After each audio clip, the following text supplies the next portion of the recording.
পুরুষদের ভেতরে যে ধরনের কষ্টগুলো জমে থাকে তার কারণ বেশিরভাগ ক্ষেত্রেই সংসারের ঘানিটা তাদেরকেই টানতে হয়।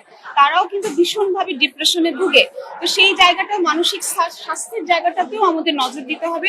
প্রথম কথা হচ্ছে স্কুল এবং পরিবার, বাড়ি বাড়ি থেকে আসলে এইগুলো শুরু হওয়াটা খুব প্রয়োজন।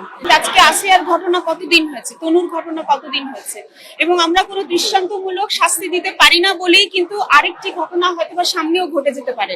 কারণ যে ধর্ষক সে তো ভয়ই পায় না, সে তো ধরেই নিছে যে ওকে ঠিক আছে ফাইন, এই একটা ঘটনা ঘটলে অনেক দিন ধরে কিছু একটা হবে, তারপরে হয়তো বা দৃষ্টান্তমূলক শাস্তির ব্যবস্থা হতে পারে, নাও হতে পারে, অথবা এটা ঝুলন্ত অবস্থায় রয়ে যাবে।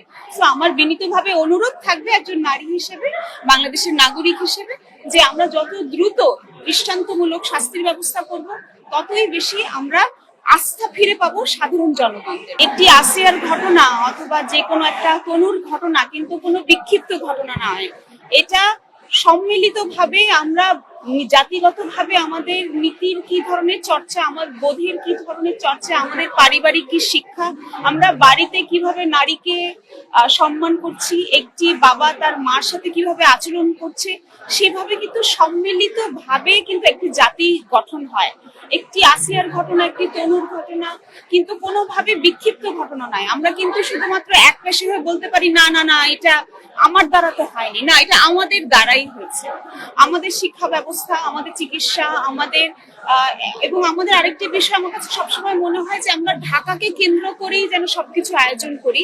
আমাদের কিন্তু পুরো দেশটাকে ভেবে বিভিন্ন ধরনের আয়োজন করা উচিত।